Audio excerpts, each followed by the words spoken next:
Good minds YouTube ಚಾನೆಲ್ಗೆ ಸ್ವಾಗತ. ನಾನು ಶ್ವೇತಾ ಕಲಕಣಿ. ತೆಂಗು ಬೆಳೆಗಾರರಿಗೆ ಇದೊಂದು ವಿಶೇಷ ಮಾಹಿತಿ. ಮಳೆರಾಯ ಧೋ ಅಂತ ಹೋಯ್ತಾ ಇದ್ರು ಸಹಿತ ಇನ್ನೂ ಆದ್ರೂ ಈ ಎಳನೀರಿನ ಈ ತೆಂಗಿನಕಾಯಿಯ ಡಿಮ್ಯಾಂಡ್ ಮಾತ್ರ ಕಮ್ಮಿನೇ ಆಗ್ತಾ ಇಲ್ಲ. ಬಂಗಾರದ ರೇಟ್ ತರ ಇನ್ನು ಮೇಲಕ್ಕೇರ್ತಾನೇ ಇದೆ. ಸೊ ಇವತ್ತು ತೆಂಗು ಬೆಳೆಗಾರರಿಗೆ ಬಹು ಬೇಡಿಕೆ ಅಂತ ಇದೆ ಅಂತಂದ್ರೆ ತಪ್ಪಿಲ್ಲ. ಯಾಕಂತಂದ್ರೆ ಕಳೆದ ಬಾರಿ ಆಗಿರುವಂತಹ ಮಳೆ ಕಡಿಮೆ ಪ್ರಮಾಣದಿಂದಾಗಿ ತೆಂಗು ಬೆಳೆಯ ಇಳುವರಿ ಕಡಿಮೆ ಆಗಿದೆ. ಅದರ ಜೊತೆಗೆ ಈ ಒಂದಿಷ್ಟು ರೋಗಗಳಿಗೆ ಬಾಧಿಸಿರೋ ಕಾರಣಕ್ಕಾಗಿ ಈ ತೆಂಗು ರೈತ ಅಂದುಕೊಂಡಂತ ಇಳುವರಿಯನ್ನ ಕೊಟ್ಟಿಲ್ಲ. ಹೀಗಾಗಿ ಇವತ್ತು ಮಳೆ ಹೋಯ್ತಾ ಇದ್ರು ಸಹಿತ, ಈ ಬೇಸಿಗೆ ಮುಗಿದ್ರೂ ಸಹಿತ ಇವತ್ತು ಈ ಎಳನೀರಿಗೆ ತೆಂಗಿನಕಾಯಿಗೆ ಬೇಡಿಕೆ ಅಂತೂ ಕಮ್ಮಿನೇ ಆಗ್ತಾ ಇಲ್ಲ. ಸೊ ಹಾಗಾದ್ರೆ ಇವತ್ತಿನ ದರ ಎಷ್ಟಿದೆ, ಮಾರುಕಟ್ಟೆಯಲ್ಲಿ ತೆಂಗಿಗೆ ಇಷ್ಟ್ಯಾಕೆ ಬೇಡಿಕೆ, ಬನ್ನಿ ಈ ಒಂದು ವಿಡಿಯೋದಲ್ಲಿ ಕಂಪ್ಲೀಟ್ ಮಾಹಿತಿಯನ್ನ ನೋಡ್ತಾ ಹೋಗೋಣ. ವಿಡಿಯೋನ ಅಂತ್ಯದವರೆಗೂ ನೋಡಿ. ವಿಡಿಯೋ ಇಷ್ಟ ಆಗಿದ್ರೆ ಲೈಕ್, ಶೇರ್, ಕಾಮೆಂಟ್, ಸಬ್ಸ್ಕ್ರೈಬ್ ಮಾಡೋದನ್ನ ಮರಿಬೇಡಿ. ರೈತ ಬಾಂಧವರೇ, ಬೇಸಿಗೆ ಮುಗಿತಾ ಇದ್ದಂತೆ ಈ ಎಳನೀರಿನ ದರ ಕಡಿಮೆ ಆಗ್ಬಿಡತ್ತೆ, ತೆಂಗಿನ ವ್ಯಾಲ್ಯೂ ಬಿದ್ದು ಹೋಗ್ಬಿಡತ್ತೆ. ಆದ್ರೆ ನೋಡಿ, ಮಳೆ ಬರ್ತಾ ಇದೆ, ಬೇಸಿಗೆ ಮುಗಿತಾ ಇದೆ, ಈ ಉರಿ ಬಿಸಿಲು ಇರುತ್ತಲ್ಲ, ಆ ಉರಿ ಬಿಸಿಲಿಗೆ, ಆ ಶೆಕೆಗೆ ಜನ ಏನ್ ಮಾಡ್ತಾರೆ, ಹೊಟ್ಟೆನ ತಂಪಾಗಿಟ್ಕೋಬೇಕು, ದೇಹನ ತಂಪಾಗಿಟ್ಕೋಬೇಕು, ಆರೋಗ್ಯವಾಗಿಟ್ಕೋಬೇಕು ಅಂತ ಹೇಳಿ ಒಂದ್ ಎಳನೀರ್ ಕುಡಿಯನಪ್ಪ ಅಂತ ಹೋಗ್ತಾರೆ. ಆದ್ರೆ ಇವತ್ತು ಎಳನೀರಿಗೆ ಬೆಲೆ ಎಷ್ಟಿದೆ ಅಂತಂದ್ರೆ 60 ರಿಂದ 70 ರೂಪಾಯಿ ಕೊಟ್ಟು ಗ್ರಾಹಕರು ಈ ಎಳನೀರನ್ನ ಖರೀದಿ ಮಾಡುವ ಪರಿಸ್ಥಿತಿ ಬಂದಿದೆ. ಹೌದು ವೀಕ್ಷಕರೇ, ನೋಡಿ, ಬೇಸಿಗೆ ತಾಪ ಹೆಚ್ಚಾಗ್ತಾ ಇದ್ದಂತೆ ಎಳನೀರಿನ ದರವು ದಾಖಲೆ ಮಟ್ಟಕ್ಕೆ ಏರಿಕೆಯಾಗಿದ್ದು ಗೊತ್ತಿದೆ. ಆದ್ರೆ ಈಗ ಸದ್ಯಕ್ಕೆ ಮಳೆ ರಾಯ ದೋ ಅಂತ ಹೋಯ್ತಾ ಇದ್ದಾನೆ.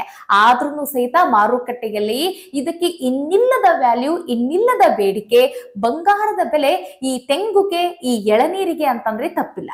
ಹೌದು, ಏಷ್ಯಾದಲ್ಲಿ ಅತಿ ದೊಡ್ಡ ಎಳನೀರು ಮಾರುಕಟ್ಟೆ ಎಂದೇ ಹೆಸರಾಗಿರುವಂತ ಮದ್ದೂರಿನ ಎಳನೀರು ಎಪಿಎಂಸಿ ಮಾರುಕಟ್ಟೆಯಲ್ಲಿ ವರ್ತಕರು ರೈತರಿಂದ ಎಳನೀರನ್ನ ಒಂದ್ ಎಳನೀರಿಗೆ 55 ರಿಂದ 60 ರೂಪಾಯಿ ನೀಡಿ ಖರೀದಿಸ್ತಾ ಇದ್ದಾರಂತೆ.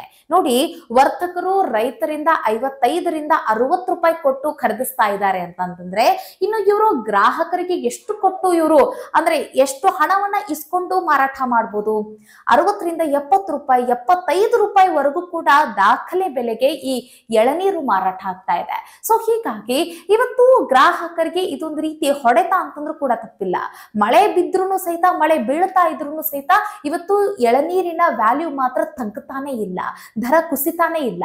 ಹೀಗಾಗಿ ಒಂದ್ ಕಡೆ ಸಾರ್ವಜನಿಕರು ಅಳಲನ್ನ ತೋಡ್ಕೊಳ್ತಿದ್ದಾರೆ, ಇನ್ನೊಂದು ಕಡೆಗೆ ನಮ್ಮ ರೈತರು ಕೂಡ ಅಳಲನ್ನ ತೋಡ್ಕೊಳ್ತಿದ್ದಾರೆ. ಇದ್ಯಾಕಪ್ಪ?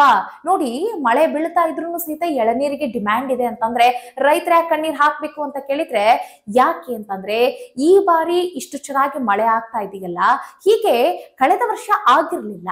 ಹೀಗಾಗಿ ಎಳನೀರಿನ ಇಳುವರಿ ಮೇಲೆ ಭಾರಿ ಹೊಡೆತ ಬಿತ್ತು, ಈ ತೆಂಗಿನ ಮೇಲೆ ಭಾರಿ ಹೊಡೆತ ಬಿದ್ದಿರೋ ಕಾರಣಕ್ಕಾಗಿ ಇವತ್ತು ರೈತರ ತೋಟದಲ್ಲಿ ಎಳನೀರು ಇಲ್ಲ, ಅಂದ್ರೆ ಈ ತೆಂಗು ಇಲ್ಲ, ತೆಂಗಿನ ಫಸಲು ಸರಿಯಾಗಿ ಬರದೇ ಇರೋ ಕಾರಣಕ್ಕಾಗಿ ಇವತ್ತು ಮಾರ್ಕೆಟ್ಗೆ ನಮ್ಮ ರೈತರು ಈ ತೆಂಗಿನಕಾಯಿಗಳನ್ನ, ಈ ಎಳನೀರನ್ನ ತೆಗೆದುಕೊಂಡು ಬಂದು ಮಾರಾಟ ಮಾಡ್ಲಿಕ್ಕೆ ಆಗ್ತಾ ಇಲ್ಲ. ಹೀಗಾಗಿ ಇಂತಹ ಒಂದು ಉತ್ತಮ ಸಮಯವನ್ನ, ಇಂತಹ ಡಿಮ್ಯಾಂಡಿಂಗ್ ಸಮಯವನ್ನ ನಮಗ್ ಬಳಕೆ ಮಾಡ್ಕೊಳಕ್ ಆಗ್ತಿಲ್ಲಲ್ಲ, 4 ಕಾಸು ಮಾಡ್ಕೊಳಕ್ ಆಗ್ತಿಲ್ಲಲ್ಲ ಅಂತ ಹೇಳಿ ರೈತರು ಕೊರಗ್ತಾ ಇದ್ದಾರೆ. ಆದ್ರೆ ಈ ಸಾವಯವ ಕೃಷಿಯಲ್ಲಿ ಬೆಳೆದಿರುವಂತಹ ತೆಂಗು ಬೆಳೆಗಾರರು ಏನಿದಾರಲ್ಲ, ಅವ್ರಿಗೆ ಈ ಸಮಯದಲ್ಲಿ ಡಿಮ್ಯಾಂಡ್ ಅಂತಂದ್ರೆ ತಪ್ಪಿಲ್ಲ. ಯಾಕೆ ಅಂತಂದ್ರೆ ಅವರು ಇರುವಂತಹ ನೀರಿನಲ್ಲೇ ಈ ತೆಂಗನ್ನ ಬೆಳೆದಿದ್ದಾರೆ. ಅದ್ರ ಜೊತೆಗೆ ಈ ಸಾವಯವ ಗೊಬ್ಬರಗಳನ್ನ ಬಳಸಿ ಬೆಳೆದಿರೋ ಕಾರಣಕ್ಕಾಗಿ ಅವರ ತೋಟ ಹೆಂಗಂತಂದ್ರೆ ರೋಗ ನಿರೋಧಕ ಶಕ್ತಿಯಿಂದ ಸಮೃದ್ಧವಾಗಿರುತ್ತೆ. ಹೀಗಾಗಿ ಆ ಒಂದು ಈ ತೆಂಗಿಗೆ ಯಾವುದೇ ರೀತಿಯಾದಂತಹ ಕೀಟ ಮತ್ತು ರೋಗದ ತಲೆನೋವು ಇರೋದಿಲ್ಲ ನೋಡಿ.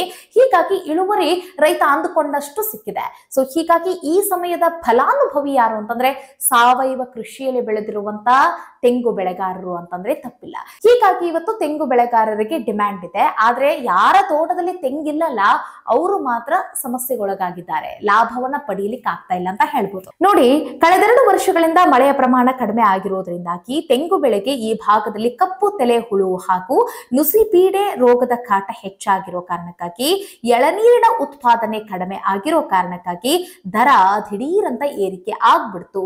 ಗ್ರಾಹಕನ ಕೈಗೆ ಈಸಿಯಾಗಿ ಕೈಗೆಟಕದ ದರದಲ್ಲಿ ಇವತ್ತು ಮಾರ್ಕೆಟ್ ನಲ್ಲಿ ಈ ಎಳನೀರು ಸಿಗ್ತಾ ಇದೆ. 2023ರಲ್ಲಿ ಮೇ ತಿಂಗಳ ಅಂತ್ಯದವರೆಗೂ ಸಹಿತ ಮಾರ್ಕೆಟಿಗೆ 10.95 ಕೋಟಿ ಎಳನೀರು ಅಂದ್ರೆ 2024 ಹೊತ್ತಿಗೆ ಏನಾಯ್ತು 9.62 ಕೋಟಿ ಎಳ್ನೀರು ಬಂದಿತ್ತು. ಪ್ರಸಕ್ತ ವರ್ಷದಲ್ಲಿ ಇದುವರೆಗೆ 9.94 ಕೋಟಿ ಎಳ್ನೀರು ತೆಂಗು ಬೆಳೆಗಾರರಿಂದ ಪೂರೈಕೆ ಆಗಿದೆ ಎಂದು ಎಳನೀರು ಮಾರುಕಟ್ಟೆಗೆ ಆಡಳಿತಾಧಿಕಾರಿ ಹಾಗೂ ಹೆಚ್ಚುವರಿ ನಿರ್ದೇಶಕ ಮಂಜುನಾಥ್ ಮಾಹಿತಿಯನ್ನ ಕೊಟ್ಟಿದ್ದಾರೆ. ನೋಡಿ, ಕಳೆದ ವರ್ಷ ಸಾಧಾರಣ ಎಳನೀರು ಒಂದಕ್ಕೆ 20 ರಿಂದ 25 ರೂಪಾಯಿ, ಮಧ್ಯಮ ಗುಣಮಟ್ಟದ ಹಾಗೂ ದಪ್ಪ ಎಳನೀರಿಗೆ 30 ರಿಂದ 35 ರೂಪಾಯಿ ಕೊಟ್ಟು, ಹಾಗೆ ಉತ್ತಮ ಗುಣಮಟ್ಟದ ಎಳನೀರಿಗೆ 40 ರಿಂದ 45 ರೂಪಾಯಿ ಕೊಟ್ಟು ಗ್ರಾಹಕರು ಏನು ಅಂತಂದ್ರೆ ಈ ಎಳನೀರನ್ನ ಖರೀದಿ ಮಾಡ್ತಿದ್ರಪ್ಪ. ಅದೊಂದು ಕಾಲ ಇತ್ತು. ಆದ್ರೆ ಈಗ ಕಾಲ ಬದಲಾಗಿದೆ, ಎಲ್ಲ ಡಬಲ್. ನೋಡಿ, 70 ರಿಂದ 75, 65 ರೂಪಾಯಿ, 60 ರೂಪಾಯಿ ಕೊಟ್ಟು ಇವತ್ತು ಒಂದು ಎಳನೀರನ್ನ ಪರ್ಚೇಸ್ ಮಾಡುವಂತಹ, ಖರೀದಿ ಮಾಡುವಂತಹ ಸಮಯ ಎದುರಾಗಿದೆ. ಇದು ಗ್ರಾಹಕರಿಗೆ ಹೊರೆ. ಆದ್ರೆ ರೈತ ಬಾಂಧವರಿಗೆ ಈ ಒಂದು ಸಂದರ್ಭ ಏನಿದೆಯಲ್ಲ, ಇದೊಂದು ಸುದೀನ ಕಾಲ ಅಂತಂದ್ರೆ ತಪ್ಪಿಲ್ಲ. ಆದ್ರೆ ಏನ್ ಮಾಡ್ತೀರಾ, ಈ ರೋಗದ ಹಾವಳಿಯಿಂದಾಗಿ ಮತ್ತೆ ಕಡಿಮೆ ಮಳೆ ಪರಿಣಾಮದಿಂದಾಗಿ ಇವತ್ತು ತೆಂಗು ತೋಟಗಳಲ್ಲಿ ಇಳುವರಿ ಕಡಿಮೆ ಆಗಿರೋ ಕಾರಣಕ್ಕಾಗಿ ಮಾರ್ಕೆಟಿಗೆ ಈ ತೆಂಗು ಬಂದಿಲ್ಲ.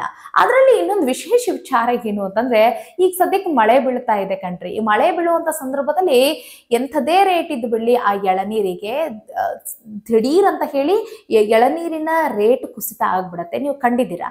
ಆದ್ರೆ ಈಗ್ಲೂ ಸಹಿತ ನೋಡಿ, ಮಳೆ ಯಾವ ರೀತಿಯಾಗಿ ಬೀಳ್ತಾ ಇದೆ ಹೊರಗಡೆ, ಆದ್ರೂ ಸಹಿತ ಎಳನೀರಿನ ಡಿಮ್ಯಾಂಡ್ ಕಮ್ಮಿ ಆಗ್ತಾ ಇಲ್ಲ, ದರ ಕುಸಿತ ಆಗ್ತಾ ಇಲ್ಲ. ಕಾರಣ, ಮಾರ್ಕೆಟ್ ನಲ್ಲಿ ಎಳನೀರ್ ಇಲ್ಲ ಅಲ್ಲ, ಹೀಗಾಗಿ ಡಿಮ್ಯಾಂಡಿನಲ್ಲಿ ಎಳನೀರ್ ಸೇಲ್ ಆಗ್ತಾ ಇದೆ, ಮಾರಾಟ ಆಗ್ತಾ ಇದೆ ಅಂತಂದ್ರೆ ತಪ್ಪಿಲ್ಲ. ಎಸ್ ವೀಕ್ಷಕರೇ, ಇದಾಗಿತ್ತು ಈ ಹೊತ್ತಿನ ಮಾಹಿತಿ. ಮುಂದಿನ ವಿಡಿಯೋದಲ್ಲಿ ಮತ್ತೊಂದು ವಿಶೇಷ ವಿಚಾರದೊಂದಿಗೆ ಸಿಗೋಣ ಅಂತ ಹೇಳ್ತಾ ನಮಸ್ಕಾರ.